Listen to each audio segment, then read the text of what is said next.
Alright guys, I'm back with another video. I wanted to talk a little bit about Marvel Tokon, which came out over these past few days, which I have been playing extensively, and I thought with the family out and me having a house to myself, this would probably be the best time for me to talk about the game and to also talk about Supergirl, which I saw this past weekend. I didn't get to see it in theaters because of other responsibilities I had to take care of first, but pardon me, I was able to check out the movie this weekend. So I want to start off with Marvel Tokon. I think the game is great. I've been having so much fun with the game.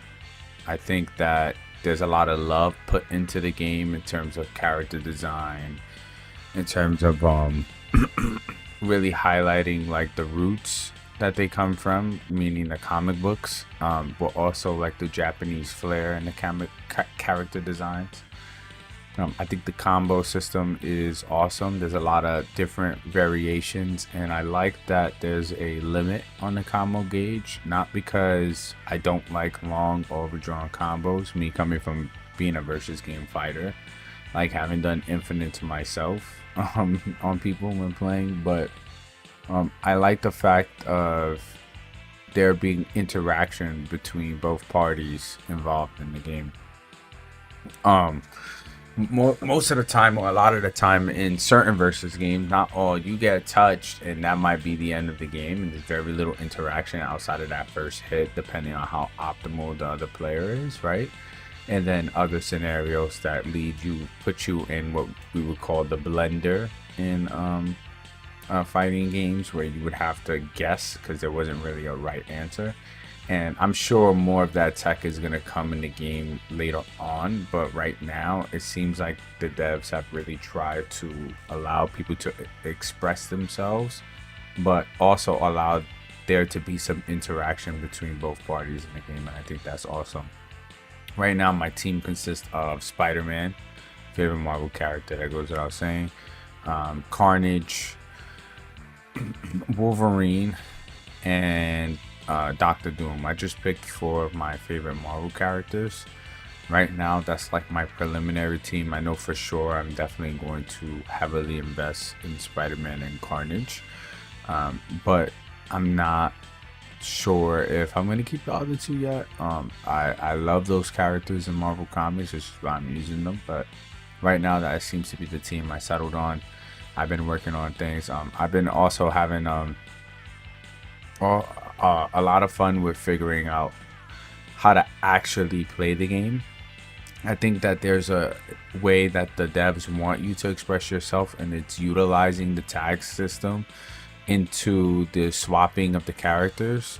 They want you to do that, and there was a lot of people before the game came out in fighting games, who are prominent in fighting games, who were complaining about like there's not any mix-up, so there's too much protection. But I think it's because the devs knew that once people unlock that aspect of the game, that it's going to be night and day with how crazy the combos are going to get in this game, and how crazy the mix-up scenario situations. People are also finding option selects with assists, which is nuts. I don't think that I've ever heard of option selects in like a tag versus kind of fighter. I mean, I'm pretty sure that has been, but I haven't heard them prominently outside of maybe games like Street Fighter or King of Fighters and stuff like that, or Tekken. So it's wild, some of the tech people are finding, and I think all the characters are pretty awesome and unique. I did all the story modes. If I had to rate the story modes, my bias, I'm gonna say Amazing Guardians, because it has Spider-Man, that's number 1. Samurai Outriders is at number 2. I'll give the X-Men number 3, the Knights of Doom 4, and the last one be the Avengers one, because it's just typical, outside of some of Cap's speech. Actually that one kind of surprised me, because there is an emotional drop at the end of that story. No spoilers, but that one kind of surprised me. Right now I'm trying to unlock some more of the colors. You got to do survival mode to do that, and I made it to 80, and then now I got to do it over. So That's a little frustrating. I did some online matches. I had a lot of fun playing people when they didn't quit, which is always fun when people quit, I guess. But yeah, if I had to grade the game in regards to as a fighting game, I'll give the game like a 9 out of 10. I won't say that it's perfect because there are some aspects of the game that I think are very limiting, like in the chain combos. I think I get why they did it, but they put a limit on light, medium, heavy launcher. Like you can't just do that. There's a limit on the chain combos that you could do. So you could do like light launcher or light medium launcher, but you can't do like light medium. I believe it's 4 hits in a chain on the ground before you have to use one of the other buttons. The other thing is I'm still finding it difficult to really highlight the and I mean I'm working on it on my end. It could be a me problem, but really highlighting the individual assists outside of the universal combo assist. So that's something else that I've been working on. The other thing I would say is I think that sometimes it's a little frustrating when you go to tag and I don't know if it could be just me, but I notice that sometimes my character would just stay still, and it's a little weird at times.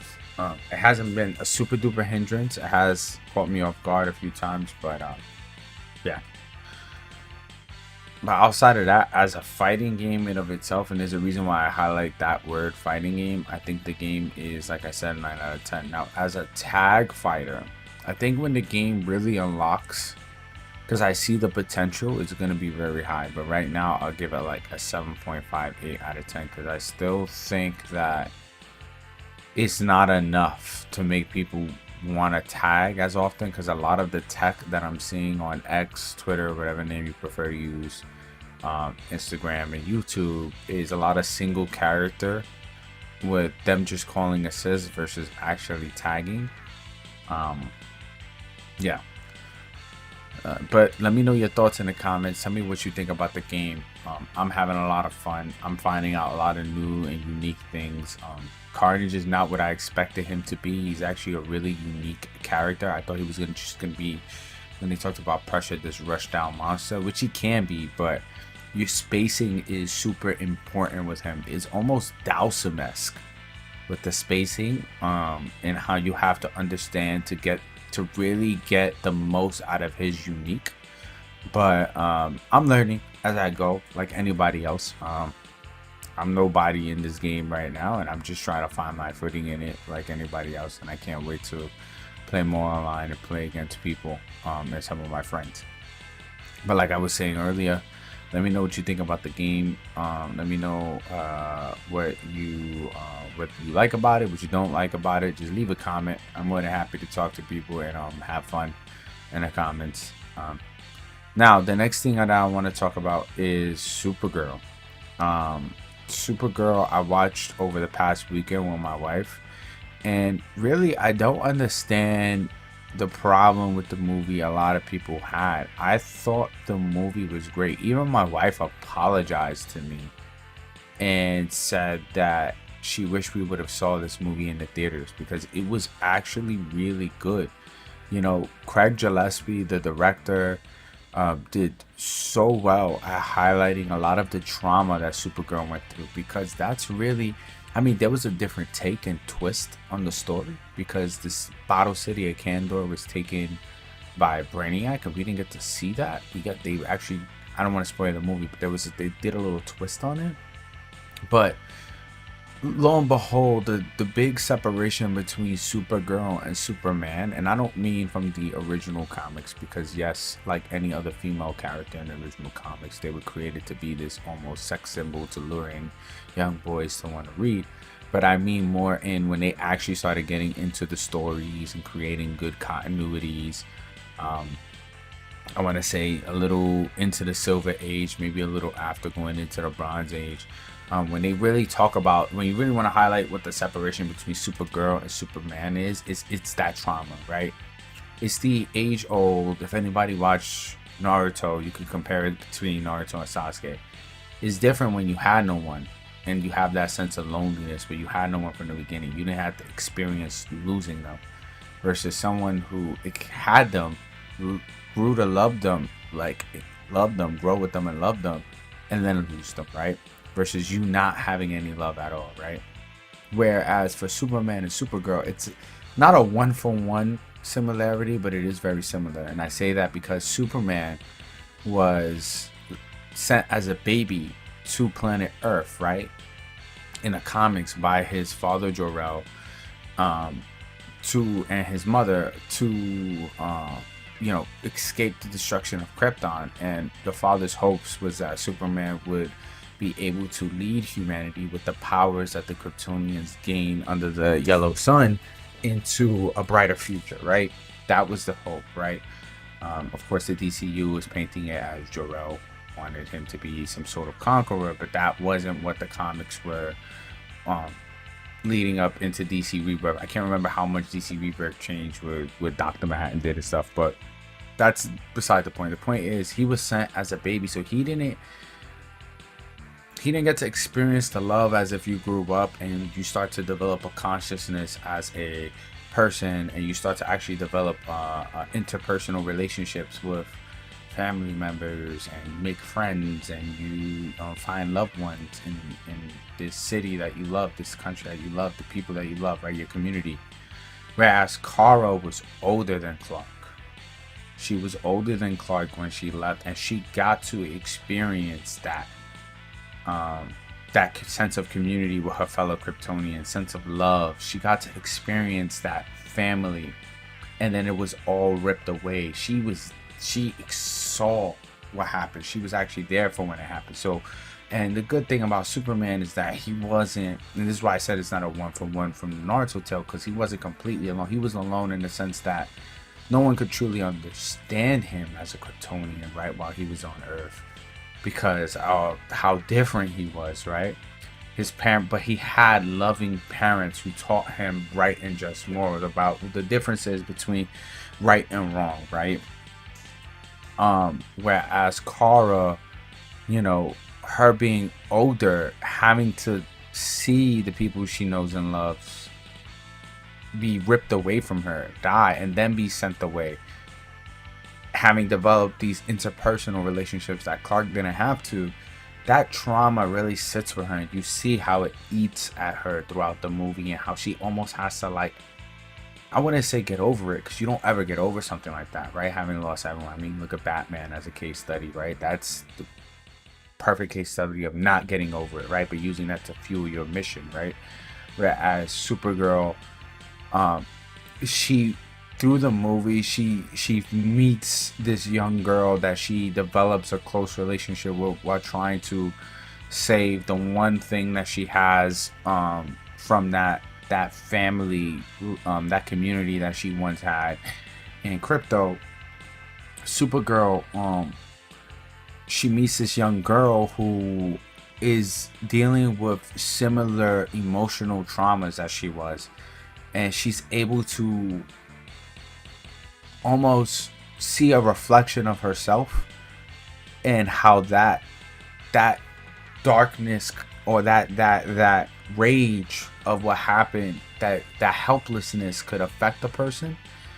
And she's almost trying to save this girl from becoming or having to feel or see what she had to go through, right?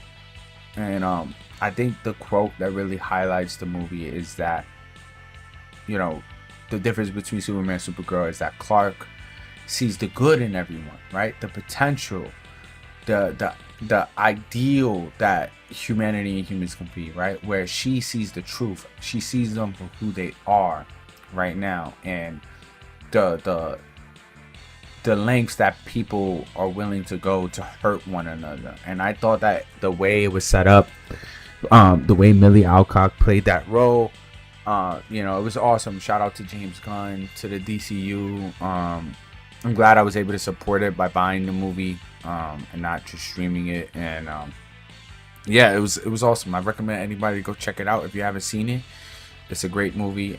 There are some cheesy bits, like any other superhero movie, but I think that you're gonna really like it. Uh, there is one more thing I want to talk about, and it's regarding, this has to do with Marvel. So there's been a lot of the X-Men casting going around. I'll try to have it up on the screen. We'll give you guys a real quick flash of the X-Men cast as they are now. I think it's pretty good. Everybody looks like they seem to fit the physical characteristics of the role. I mean, time will tell whether or not these people can actually act, because you don't know if people can actually act, but I think it looks good so far. It's weird that they would cast Emma Frost so early on, right? I'm not sure what Kevin Feige is looking to do in terms of like the mutant saga, as people are calling it, or the direction they're going. I'm not in the weeds of that, and as everybody knows, the MCU is much different than the comics. A lot of it has to do with the film rights that I spoke about in some of my previous videos. I think that it is awesome that we're beginning to see the X-Men get their just due, and I can't wait to see what it looks like under the MCU umbrella. The characters that were cast were Cyclops, Emma Frost, Jean Grey. If you know, I don't want to spoil anything, but if you've seen Spider-Man, if you know, you know. Beast was cast, and I believe Rogue was cast. Those are the ones that I know about. I heard that there's been several talks about potential of who's going to play Professor X, who's going to play Magneto, especially with Sir Ian McKellen and Sir Patrick Stewart basically saying that Doomsday is their final role, like this is it for them, and well-deserved retirement. They honored the legacy of these characters in so many different mediums. People don't even know that, you know, out of all the people who did Marvel characters, Sir Patrick Stewart was one of the very few people who actually did the games as well. I know Hugh Jackman did Wolverine X2, Wolverine's Revenge, very infamous for being how difficult it is. But Sir Patrick Stewart did that game.